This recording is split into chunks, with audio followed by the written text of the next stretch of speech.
Bienvenue à une nouvelle leçon du cours pour programmeurs Java intitulé Input Output Java.io. Alors, tout de suite le menu. Nous allons prendre connaissance du paquet Java.io, le flux de données, donc les streams, la sérialisation, ainsi que l'accès au file system. Alors, tout de suite, le paquet Java.io. Alors, comme on l'a déjà vu lors des leçons précédentes, on a défini le paquet Java.lang. Maintenant, il est question de définir le paquet Java.io. Alors, le paquet Java.io, c'est un paquet qui regroupe des classes qui sont indispensables pour la gestion des flux d'entrée et de sortie. Alors, comme vous devez le savoir, tous les programmes ont besoin d'échanger des informations allant d'une source et d'autres informations qu'on doit envoyer à une certaine destination. Alors maintenant, pour gérer tout ça, le paquet Java.io dispose effectivement de classes qui les permettent de gérer ces flux de données d'entrée et de sortie là. Alors maintenant, ces flux de données et de sortie peuvent être de nature différente. Donc ça peut être des fichiers, ça peut être des sockets, ça peut être quelque chose sur le réseau, ça peut être des applications. Alors, de la même façon, la nature des fichiers échangés peuvent être aussi du son, ça peut être du texte, ça peut être des images, ça peut être tout ce que vous voulez. Alors, Java.io. Alors, premièrement, le paquet Java.io, il fournit les fonctionnalités d'entrée et de sortie à travers le flux de données, les streams, la sérialisation, et puis l'accès au file system. Et on va bien sûr expliquer tout de suite le flux et plus tard la sérialisation et l'accès au file system. Alors le flux de données, si vous voulez, c'est une méthode qui va encapsuler un petit peu le processus d'entrée et de sortie ou de bien sûr de communication entre les applications, entre les classes, entre tous les éléments qui peuvent être communicatifs au niveau de votre programme. La sérialisation, donc c'est le fait bien sûr de pouvoir regrouper vos données sous forme d'un fichier et de pouvoir les récupérer sous forme de désérialisation. Et l'accès au file system, il vous donne la possibilité bien sûr de pouvoir travailler avec les fichiers système. Alors le flux de données. Alors, les flux de données, en principe, les techniques d'entrée et de sortie ils sont par exemple... Ils ne sont pas un sujet, si vous voulez, très passionnant, mais sans la possibilité de pouvoir dialoguer entre les éléments de votre programme, le programme ne peut pas avoir lieu. Alors, encore une fois, donc le flux, si vous voulez, c'est ce qu'on appelle aussi un stream, et c'est ce qui permet d'encapsuler les processus d'envoi et de réception, bien sûr, entre différents objets à travers, bien sûr, votre programme. Alors maintenant, il existe plusieurs sortes de flux. Donc on peut retrouver des flux d'entrée et des flux de sortie, donc qui sont, on les travaille avec input stream and output stream. Vous pouvez trouver bien sûr des flux de traitement de caractères, des flux de traitement d'octets et ainsi de suite. Et pour chaque flux, il y a des classes qui allaient gérer les éléments d'entrée et sortie. Alors, flux de données, les streams. Un flux de données, stream, est une source ou destination de données caractérisée par un accès linéaire. Alors en principe, pour pouvoir communiquer entre deux éléments au niveau de votre programme, vous avez besoin de ce flux-là. Et bien sûr, l'accès se fait d'une manière linéaire ou séquentielle. Exemple, la console du système. Un fichier ouvert en lecture. Une socket TCP, et ainsi de suite. Donc vous avez plusieurs possibilités pour pouvoir bien sûr communiquer. Alors, le input stream, donc input stream, si vous voulez, c'est une méthode qui allait vous permettre de créer un flux de données, d'accord? Et ce flux-là, bien sûr, vous avez plusieurs classes qui allaient pouvoir vous aider à faire tout ça. Vous avez le byte array input stream, le file input stream, filter input stream, et object input stream, piped input stream, sequence input stream, and string buffer input stream. Alors tout ça, ce sont des éléments qui allaient vous permettre, bien sûr, éventuellement au niveau de votre programme, de pouvoir gérer votre flux. On va le voir tout à fait à la fin, un exemple concret qui allait illustrer un petit peu certaines commandes dont on a déjà parlé. Output stream cette fois-ci. Alors, output stream, bien sûr, c'est un flux en sortie. Alors, pour ce même flux en sortie, il y a des classes qui existent qui allaient gérer le flux de données en sortie.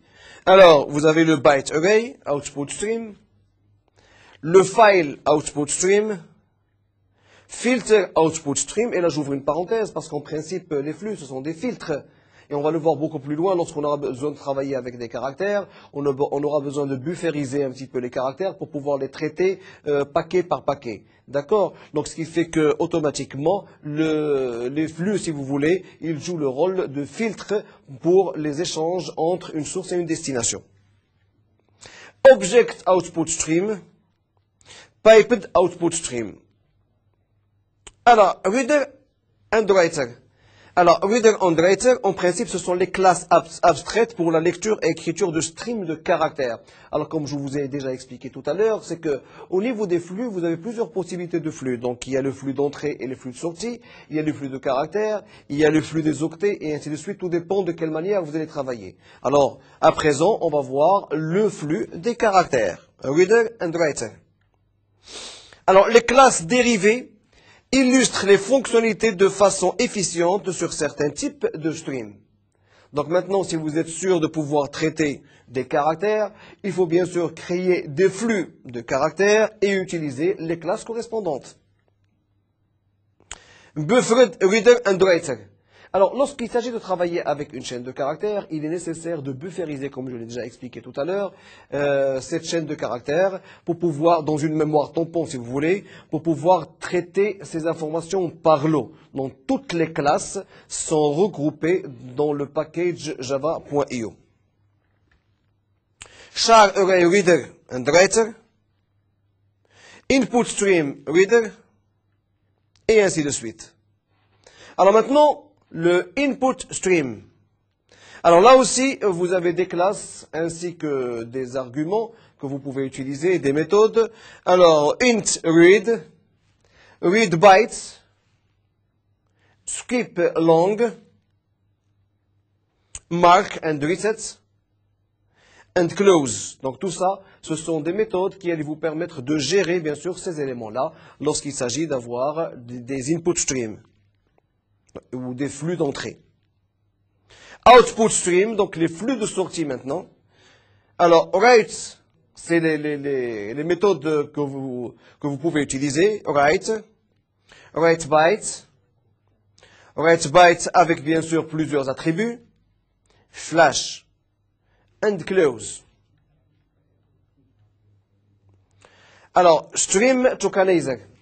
Alors, ce stream tokenizer, en principe, il interprète un flux de caractères en entrée, représenté par un reader, et en le brisant en token. Alors, en le brisant en token, ça veut dire qu'on va le diviser en plusieurs parties. Bien sûr, chaque partie qui sera traitée différemment.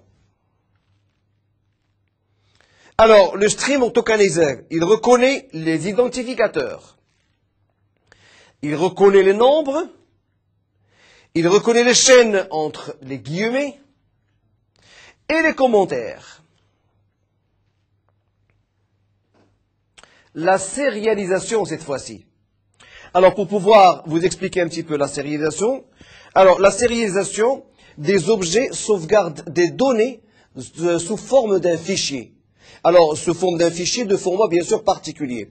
Et bien sûr, il vous donne la possibilité après de les désérialiser, c'est-à-dire d'avoir la possibilité pour pouvoir ressortir toutes les informations qui ont été enregistrées au niveau de ce fichier-là.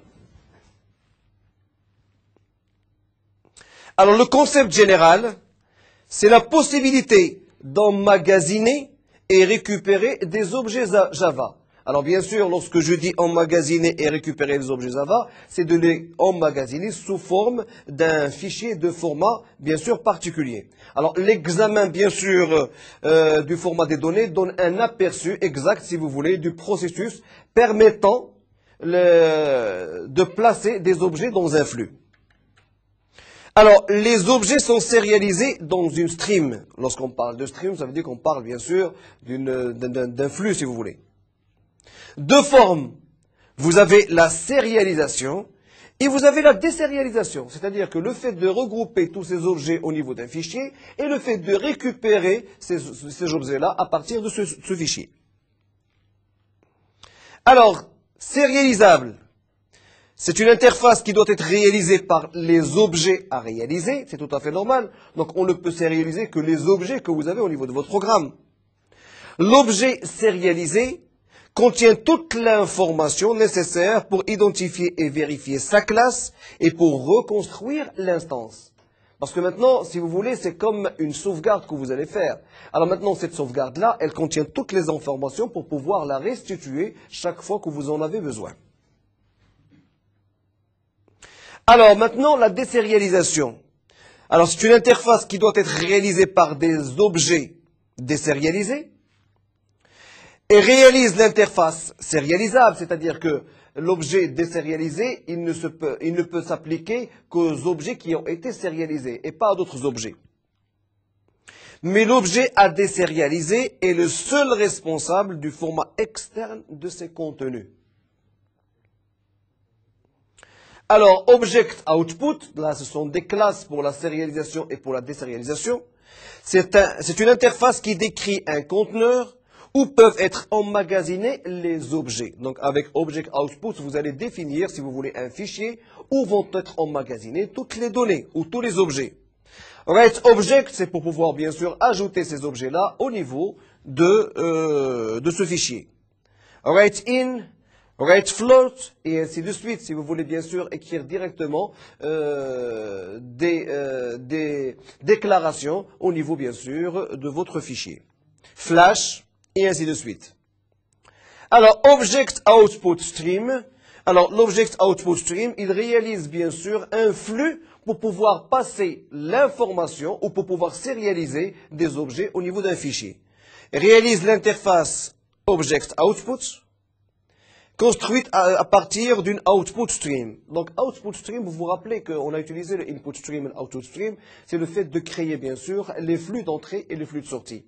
Alors maintenant, lorsqu'on a besoin de sérialiser ou de désérialiser des objets, on utilise aussi des flux. Alors, pour pouvoir l'utiliser, on utilise l'object output stream automatiquement. Donc, on crée un tunnel, si vous voulez, ou un flux qui rejoindra directement les objets au fichier que vous voulez, ou le fichier où tout sera emmagasiné. Object Input, interface qui décrit un conteneur où peut être récupéré des objets. Alors là, c'est dans l'autre sens, c'est lorsque vous avez besoin de faire une désérialisation. Alors automatiquement, il faut absolument faire recours à cet Object Input qui va vous désigner directement le fichier à partir duquel on doit désérialiser nos objets. Object Read Object. Alors là, c'est pour pouvoir lire les informations à partir de ce fichier-là. Read Int, Read Float, et ainsi de suite. Donc c'est comme la notion de fichier, si vous êtes programmeur, c'est la notion de fichier en C, en C++, en Pascal, le fait de créer un fichier bien précis où seront regroupés éventuellement vos objets. Alors là aussi, c'est la même chose. Object Input Stream, donc c'est le fait de créer un flux qui allait permettre d'échanger les informations entre le fichier et votre application. Alors réalise l'interface Object Input, construite à partir d'une input stream, c'est-à-dire qu'il va désigner le fichier à partir duquel on va faire une désérialisation, mais bien sûr, pour le faire, il va créer un flux pour pouvoir travailler au niveau de ce flux-là. Alors, accès au file system. Alors, le file, c'est une représentation abstraite du nom et du parcours d'un fichier. Alors maintenant, au niveau de votre programme, vous avez sans doute besoin de travailler avec des fichiers système. Alors, pour pouvoir travailler avec des fichiers système et surtout les files système, Java vous donne la possibilité, bien sûr, de pouvoir accéder à ces fichiers et de pouvoir les exploiter au niveau de votre programme. Cache les détails dépendants du système d'exploitation. Alors, abstract pathname. Vous avez des préfixes, et là, au niveau du file, c'est votre classe que vous pouvez utiliser. Le parcours, c'est une séquence de noms. Les opérations se font sur fichier. Donc, en principe, lorsque vous travaillez avec les file systems, c'est tout à fait normal. Vous allez utiliser des fichiers et non pas travailler avec la mémoire. Alors, file descriptor, c'est une classe. C'est une référence opaque qui cache les détails du système d'exploitation à un fichier ouvert. Alors, file descriptor est utilisé pour construire une file input stream ou une file output stream. Alors là aussi, lorsque vous avez besoin de travailler avec des commandes système, Java vous donne la possibilité de créer un flux qui allait vous permettre d'encapsuler tous ces échanges-là entre, bien sûr, le programme et les files système. Que ce soit des échanges en entrée ou, bien sûr, des échanges en sortie. In, out et error, donc ce sont des séquences que vous pouvez utiliser. Alors, random access file.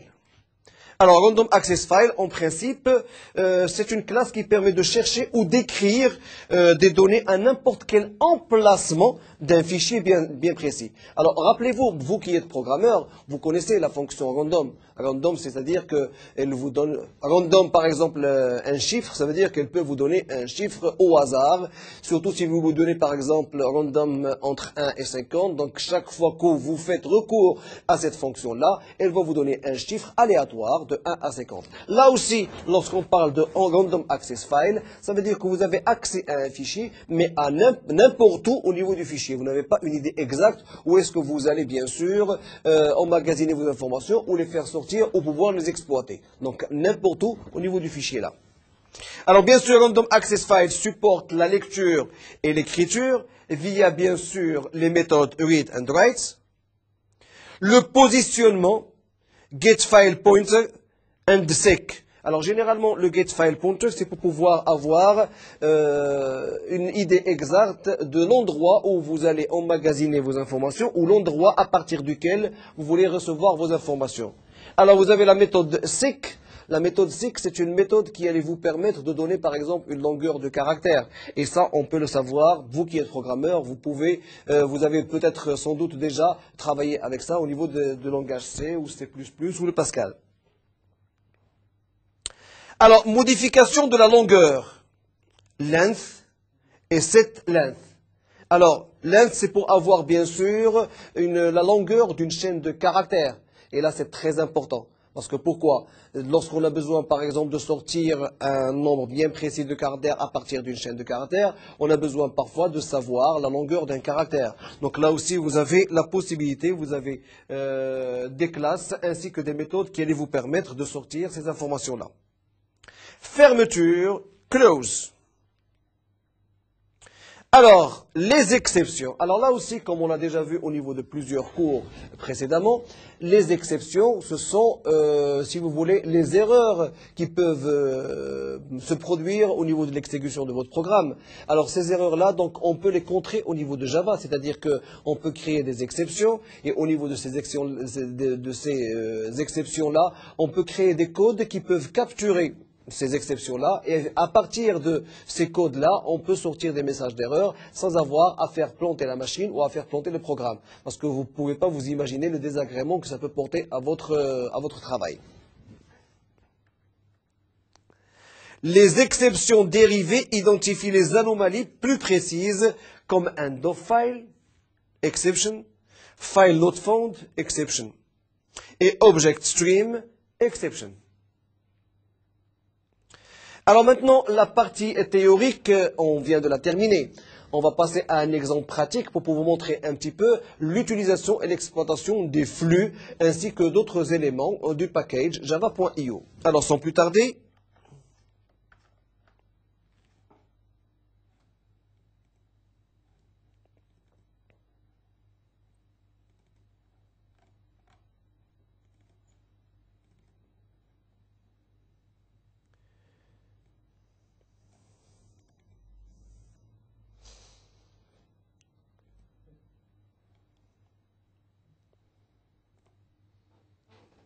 Bien, alors nous allons voir ici un petit programme qui illustre un petit peu ce qu'on a vu au niveau de cette leçon-là. C'est-à-dire que on va reprendre tout à fait au début. Donc on a fait une importation du package java.io. Alors comme je vous l'ai déjà expliqué lors des leçons précédentes, vous avez plusieurs manières de pouvoir invoquer un package. Ou bien vous allez importer tout le package avec une étoile ici. Et à ce moment-là, ça veut dire qu'on a besoin de toutes les classes de ce package-là. Alors toujours est-il maintenant, dans un souci de pouvoir gérer la mémoire correctement, vous avez la possibilité d'importer seulement la classe dont vous avez besoin. Sinon, vous pouvez vous en passer de cette déclaration à ce niveau-là. Et chaque fois que vous allez utiliser une classe de ce package-là, vous faites appel au package directement. Alors maintenant, les éléments-là, vous les connaissez déjà. Ce qui est nouveau maintenant pour nous, c'est le fait d'utiliser, bien sûr, les flux de communication entre entrée et sortie. Le file input stream, ici, qui va créer, bien sûr, un fichier. D'accord? Et ce fichier, un file system, mais bien sûr en utilisant un flux. Alors, file input, un flux d'entrée. Donc, on va créer un flux d'entrée pour un file system. Object input stream, vous avez la possibilité ici, bien sûr, via un flux, d'accord, de contrôler les objets en entrée. Donc, on va créer un. D'accord?